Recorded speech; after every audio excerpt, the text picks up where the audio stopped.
Marcos 15, versículo 16 até o 16:8. Bastante, né?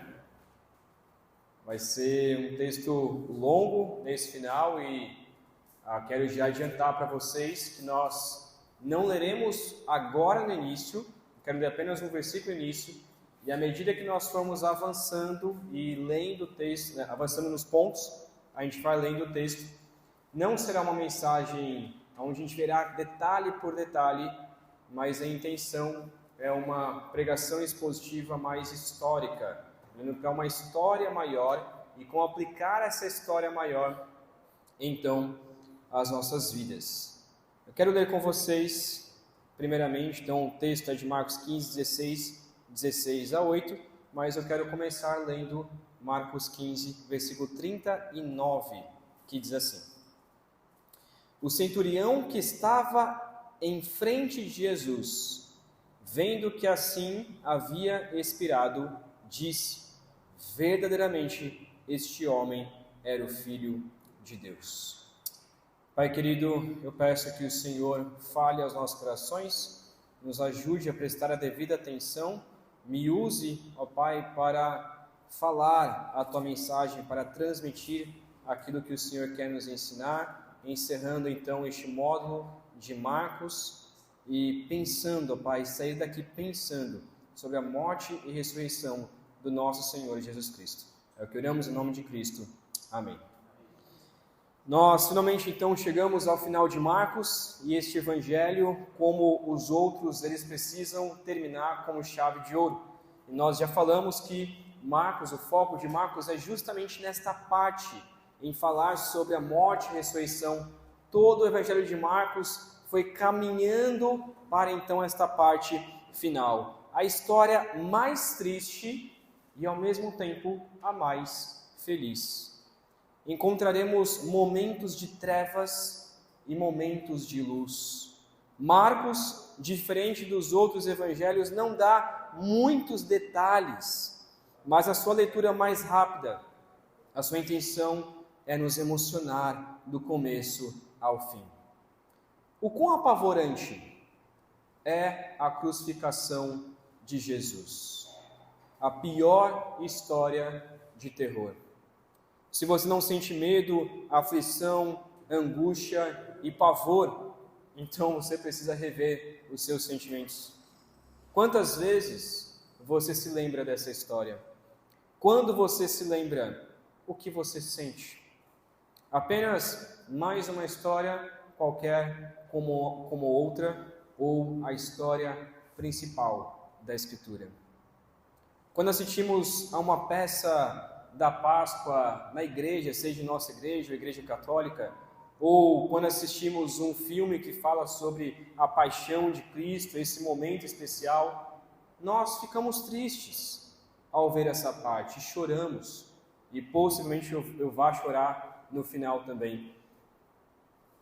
No entanto, isso não é somente um momento de choro, não é somente um momento de tristeza. Este momento é o momento onde o rei venceu. Como diz um teólogo no passado, é o Christus Victor, a vitória de Cristo. Nós veremos então que o servo sofredor é zombado, crucificado, morto e sepultado, e ressuscita, nos provando ser o rei e filho de Deus que merece a adoração. Veremos neste longo texto 5 cenas marcantes da vitória do rei. Primeiro, o caminho da cruz. Segundo, a crucificação. Terceiro, a morte. Quarto, o sepultamento. E 5, a ressurreição. Vamos começar então com o caminho da cruz. Marcos 15, 16 a 20, que diz assim, Marcos 15, 16 a 20. Então os soldados levaram Jesus para dentro do palácio, que é o pretório, e reuniram toda a tropa.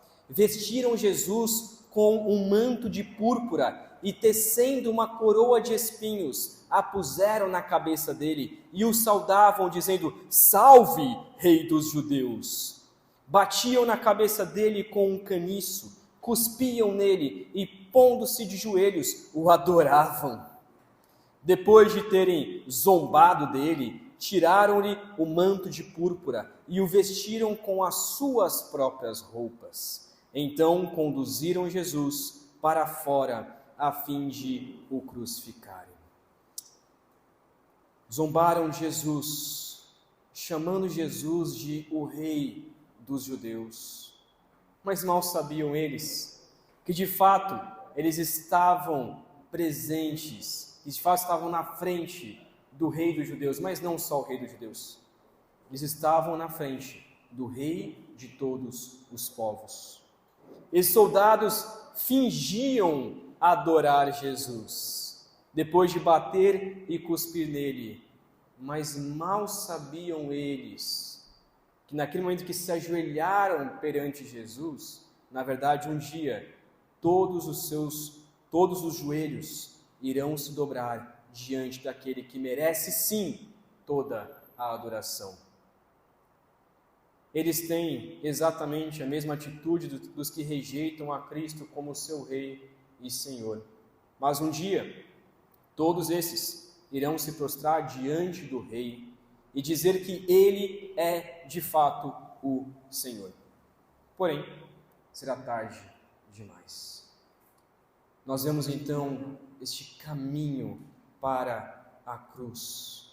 Segundo, a crucificação de Jesus, versículos de 21 até o versículo 32, diz assim: E obrigaram Simão Cirineu, que passava vindo do campo, pai de Alexandre e de Rufo, a carregar a cruz, e levaram Jesus para o Gólgota, que quer dizer lugar da caveira. Quiseram dar-lhe para beber vinho misturado com mirra, mas Jesus não aceitou. Então o crucificaram e repartiram entre si as roupas dele. Tiraram a sorte para ver o que cada um levaria. Era 9 horas da manhã quando o crucificaram, e a inscrição com a acusação contra ele dizia: o Rei dos Judeus.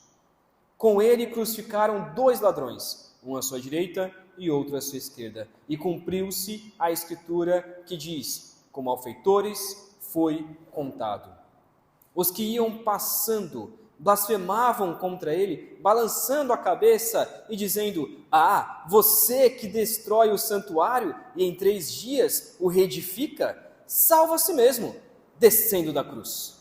De igual modo, os principais sacerdotes com os escribas, zombando, diziam entre si: Salvou os outros, a si mesmo não pode salvar. Que o Cristo, o Rei de Israel, desça agora da cruz, para que vejamos e creiamos. Também os que com ele foram crucificados o insultavam. Podemos identificar então 5 cenas neste caminho até a crucificação, o caminho da crucificação e finalmente a crucificação.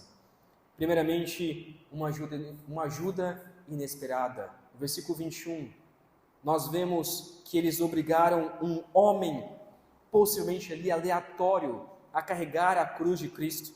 Simão, da cidade norte-africana Cirene, estava a caminho de Jerusalém. No entanto, mesmo que ele tenha sido obrigado a isso, Deus o recompensou, pois possivelmente os seus 2 filhos se tornaram, que é Alexandre e Rufo, se tornaram conhecidos da igreja. Esses 2 homens, Alexandre e Rufo, talvez foram 2 homens que se converteram a Cristo e foram conhecidos da igreja primitiva. Talvez um deles ali mencionado em Romanos 16, 13. A segunda cena, o local terrível. Jesus foi levado ao Gólgota. No versículo 22 a 23 nos mostra que Gólgota provavelmente é um monte perto de Jerusalém, aonde era comum crucificar ladrões. O seu significado: o local da caveira, o local da morte, mostrando então o peso desse momento tão terrível. O fato deles darem vinho ou tentarem dar vinho misturado era talvez um ato de uma clemência, de uma misericórdia um pouco, ou então uma estratégia para aquele ladrão morrer logo. Jesus não bebeu porque ele era abstêmico, mas porque ele disse que só beberia vinho novamente no reino de Deus. Versículo 24 nos mostra então a profecia sendo cumprida. A profecia cumprida do Salmo 22, versículo 18. Jesus foi humilhado e despido. Eles não o crucificaram como um ladrão comum. Eles humilharam mais do que o necessário. O que aconteceu com Jesus não era algo comum. Talvez outros 2 ladrões não sofreram tudo isso que Jesus sofreu. Jesus sofreu muito mais do que qualquer outro ladrão que era crucificado. Versículos 25 ao 28 nos mostram então que eles zombam falando a verdade. Jesus foi considerado como ladrão sem ao menos ter cometido um só pecado. Eu e você já quebramos mandamentos suficientes para sermos colocados na cruz. Se nós fôssemos abrir o nosso coração, quantas pessoas você já matou no seu coração? Com quantas mulheres você já adulterou no seu coração? Nós merecemos esta cruz, mas Cristo não.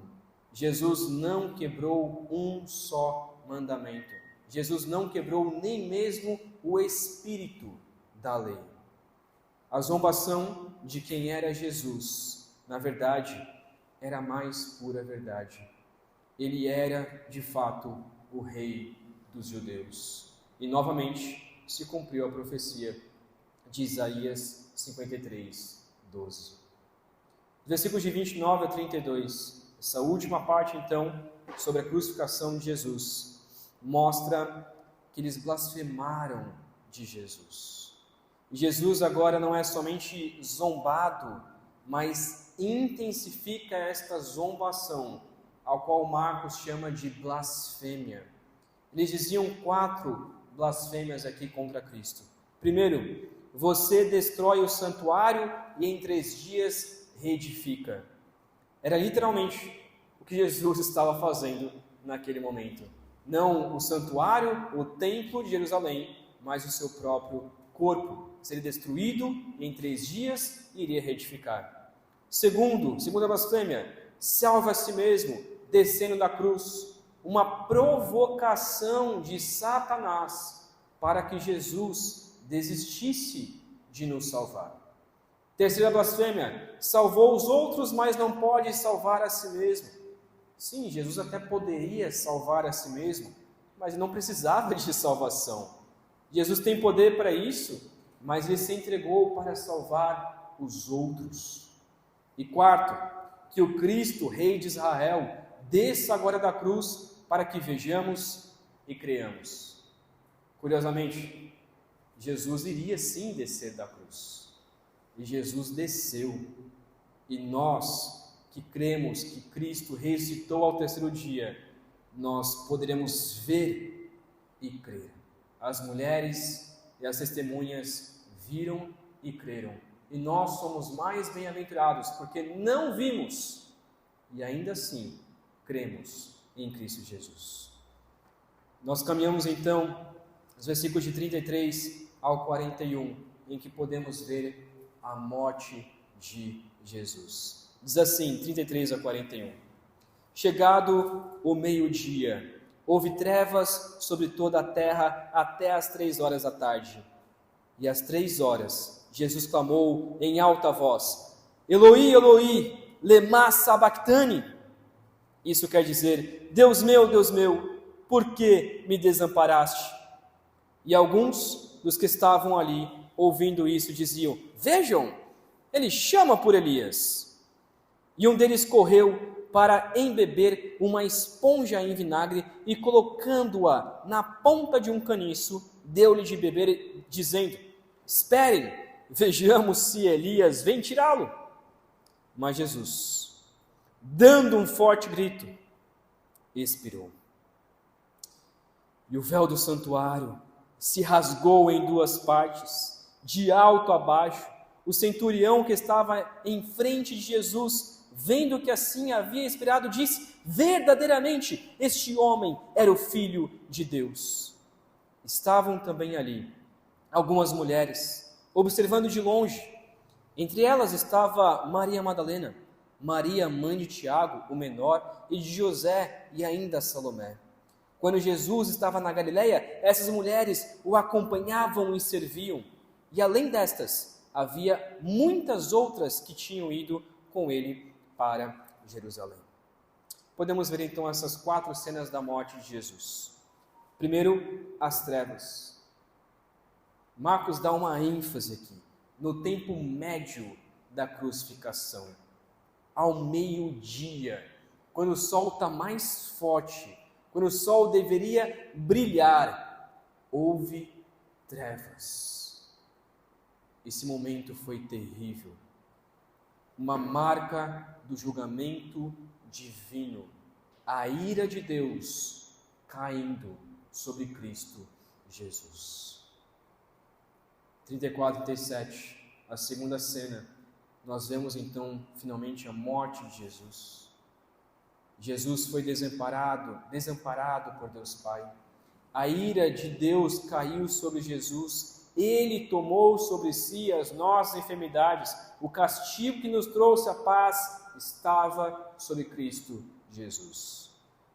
E ainda assim, não entenderam o que Jesus estava de fato fazendo, dizendo. E zombavam de Jesus, achando que ele estava pedindo ajuda do profeta Elias. Jesus não precisava de ajuda alguma. Ele estava se entregando e não precisava ser resgatado. Nesse tempo, um soldado pega uma esponja com vinagre para possivelmente piorar a dor de Jesus. O álcool corria então em seu corpo, fazendo-o gemer ainda mais de dor. A ideia era que Jesus gritasse ainda mais, clamando por ajuda de Elias, mas não foi o que aconteceu. Jesus, no entanto, deu um forte grito e expirou: o rei está morto. O rei foi crucificado. E como diz o outro evangelho, tetelestai, tudo está cumprido, consumado. Versículos de 38 a 39, nós vemos agora o resultado disso. E um resultado imediato. O resultado da morte de Cristo, de uma forma ali naquele momento. O véu e o centurião. O véu do santuário se rasgou de cima a baixo, pois a morte de Jesus nos deu livre acesso ao Pai. Hebreus 10, de 19 a 23, vai deixar isso bem claro. Cristo entrou no santuário e Ele nos deu livre acesso ao Pai.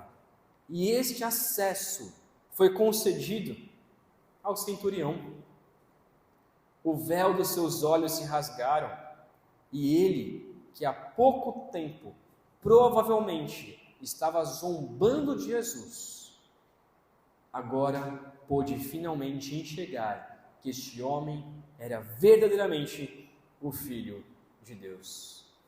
Essa frase é icônica no livro de Marcos, porque constantemente Marcos quer provar que Jesus, ele é o Filho de Deus.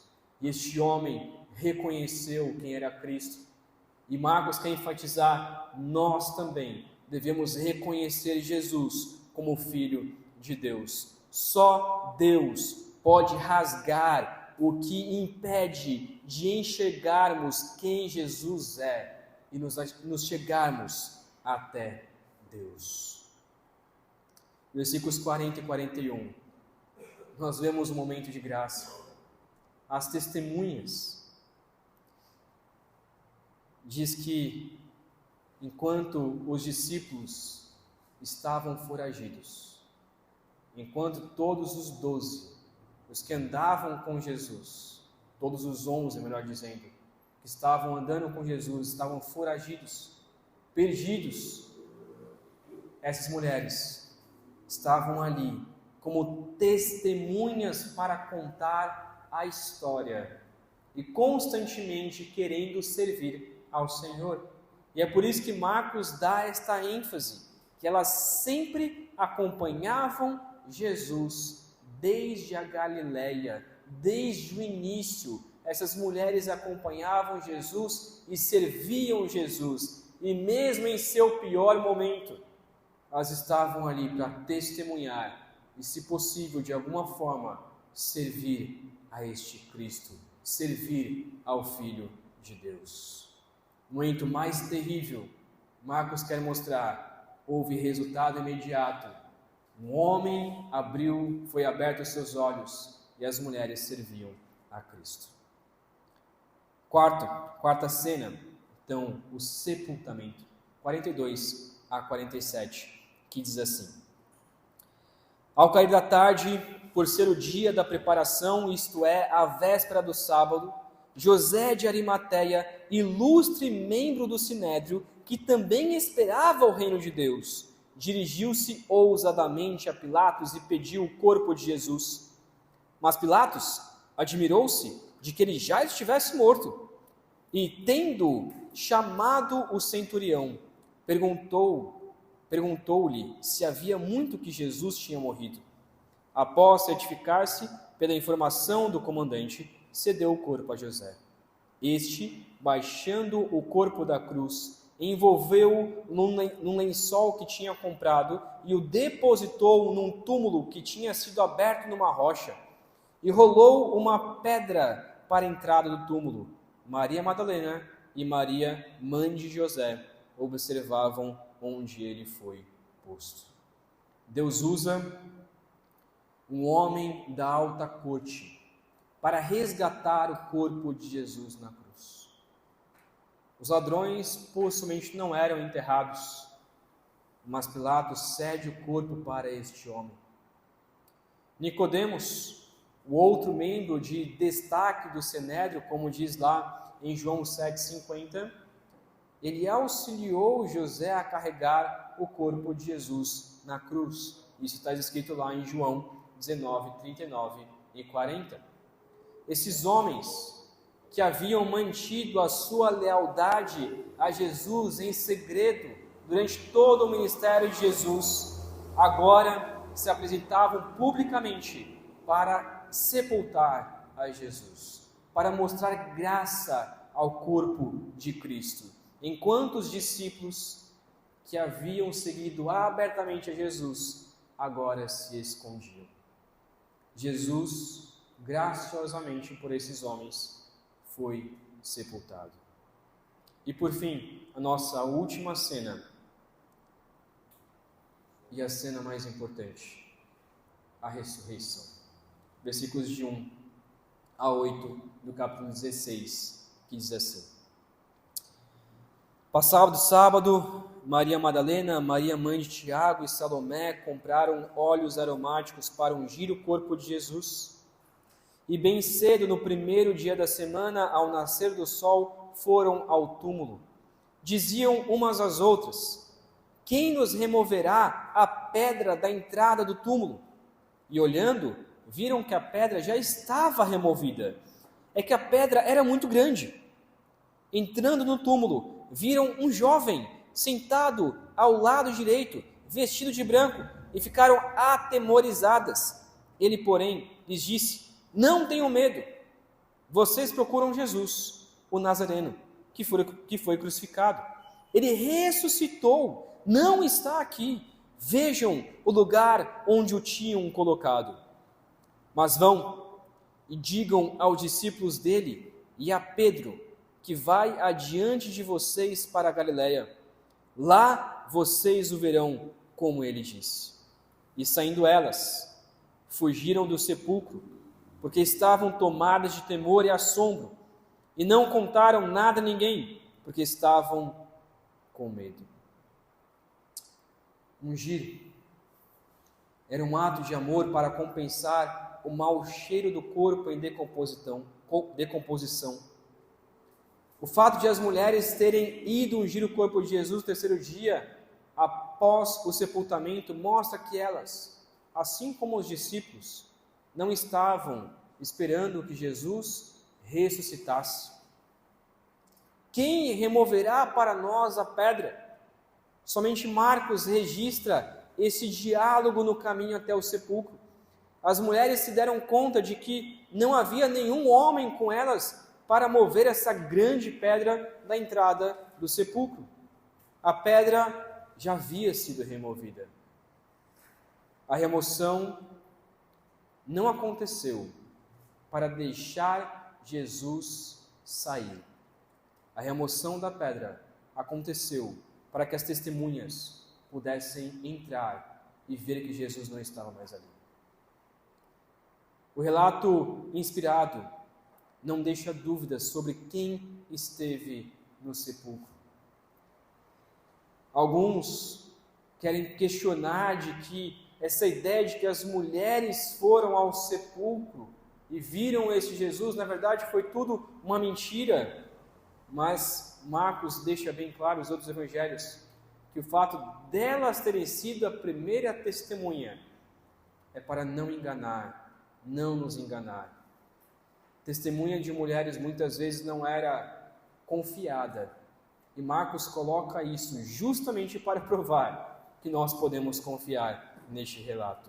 Jesus ressuscitou. A ressurreição de Cristo é uma das verdades centrais da fé cristã. E a única explicação plausível para que aquele sepulcro estivesse vazio é porque Jesus Cristo, de fato, ressuscitou. Até mesmo os líderes judeus não negaram a realidade do sepulcro vazio, mas inventaram uma história de que os discípulos haviam roubado o corpo de Jesus, como está lá em Mateus 28, de 11 a 15. No entanto, a história deixa bem claro, Marcos deixa bem claro para nós, o rei ressuscitou. Cristo Jesus não está morto, o rei ressuscitou. O servo sofredor é zombado, crucificado, morto e sepultado, e ressuscita, nos provando ser o Rei e Filho de Deus que merece a adoração. Premos então para as aplicações finais. Se você puder abrir sua Bíblia comigo, lá em 1 aos Coríntios. 1 Coríntios.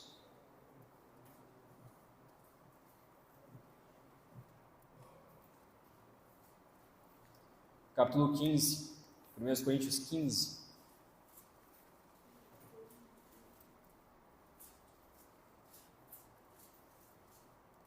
Eu quero ler alguns textos aqui. E vamos encerrar então lendo esses textos. 1 Coríntios 15, de 1 a 4, diz assim: Irmãos, venho lembrar-lhes o evangelho que anunciei a vocês, o qual vocês receberam e no qual continuam firmes. Por meio dele, vocês também são salvos, se retiverem a palavra assim tal como a preguei a vocês, a menos que tenham crido em vão. Antes de tudo, entreguei a vocês o que também recebi, que Cristo morreu pelos nossos pecados segundo as Escrituras, e que foi sepultado e ressuscitou ao terceiro dia segundo as Escrituras. A morte e a ressurreição de Jesus é a base da nossa fé. A morte e a ressurreição de Jesus é a base de tudo o que cremos, de tudo o que vivemos. Segundo versículo, 1 Coríntios 15, 14. Você pode acompanhar comigo, que diz assim: E se Cristo não ressuscitou, é vã a nossa pregação, e é vã a fé que vocês têm.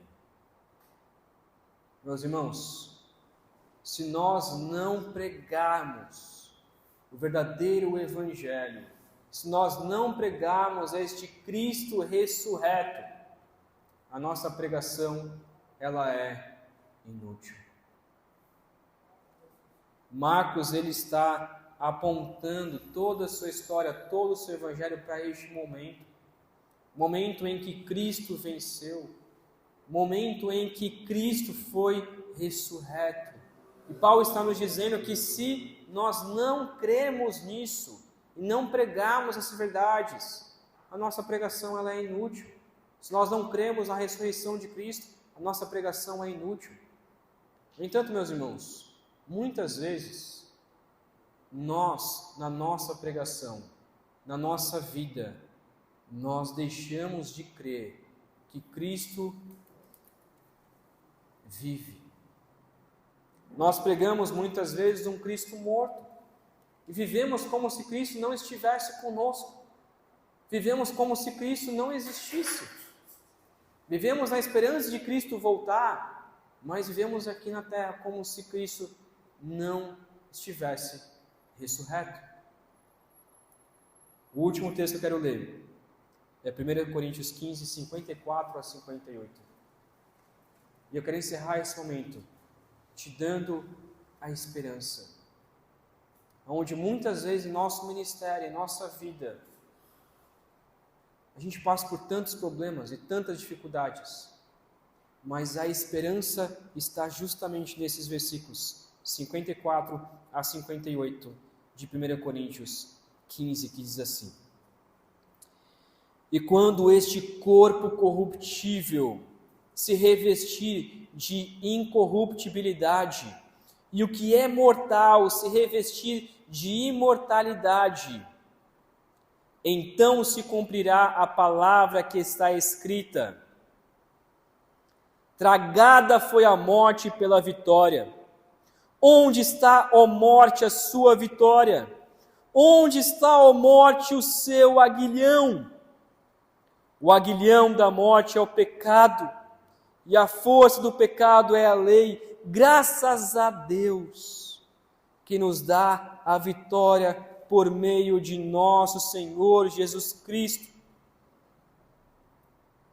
Diante disso, diante dessas verdades, meus irmãos, diante da verdade de que tragada foi a morte pela vitória, de que a morte não tem mais vitória, de que a morte não tem mais aguilhão, diante desta verdade, meus queridos irmãos,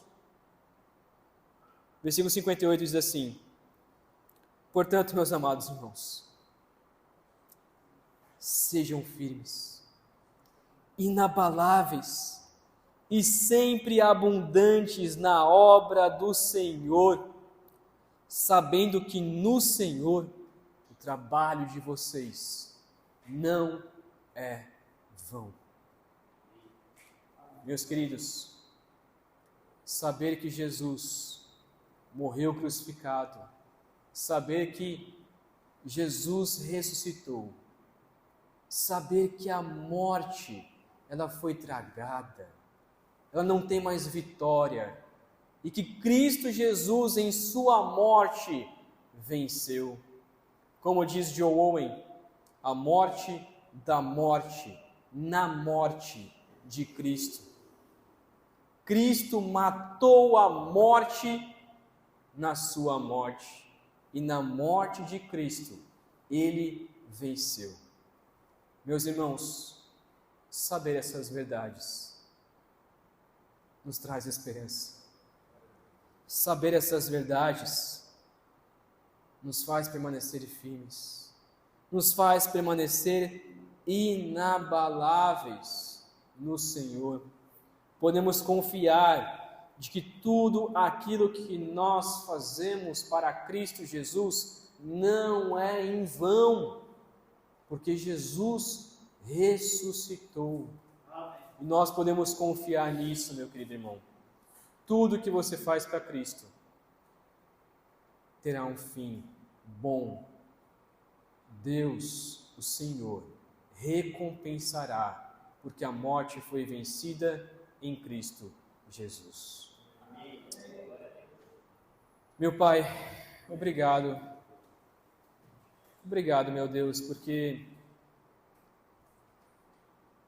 apesar de sofrermos tanto em nossa vida, pelo simples fato de sermos cristãos, e também pelo fato de que o Senhor nos chamou para o teu santo ministério. Ainda assim, ó Deus, nós podemos dizer como Paulo, que tudo isso que nós passamos aqui é leve e momentâneo, diante daquilo que nós receberemos no céu, diante da manifestação da sua glória, diante da eternidade, ó Deus. Meu Pai, que esta seja a nossa esperança, que na morte de Cristo Ele venceu a morte, que essa possa ser a certeza de nossas vidas como cristãos e como ministros do Teu Evangelho. Ó Pai, nos ajude a crer nessas verdades, a viver essas verdades. Nos ajude, ó Pai, a todos os dias a acordar pensando: Cristo venceu, Cristo venceu, a vitória já está garantida e nós somos mais do que vencedores. Isso não é por nós mesmos, mas isso é para a glória do Senhor. Obrigado porque apesar de nós, este Evangelho, essas verdades, estão colocadas, ó Deus, em vasos de barro. Essa verdade, esse Evangelho está colocado em pessoas pecadoras. E por isso nos ajude, ó Pai, a pregar o Teu Evangelho e somente o Teu Evangelho, e a dizer como Paulo: eu escolhi somente pregar a Cristo e Cristo somente. Que nós possamos viver este Evangelho, meu Pai. Nos ajude em nosso ministério a voltar a pregar o Teu Evangelho. Voltemos ao Evangelho do Senhor. Que nós possamos lembrar em toda a pregação que Cristo Jesus morreu e ressuscitou. E assim pregar a graça de Cristo Jesus. Não o legalismo e não o liberalismo, mas a graça de Cristo Jesus por nós, ó Deus. Nos ajude a pregar a Cristo e Cristo somente, e este ressurreto. Que essa seja a nossa esperança, Pai.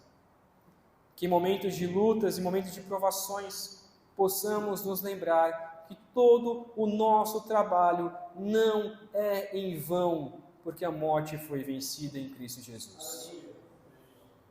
Nos fortaleça nossas mãos, para que possamos ficar firmes inabaláveis no Senhor. Sim, oramos, ó Cristo. Sim, oramos, ó Deus. Em nome de Cristo Jesus. Amém.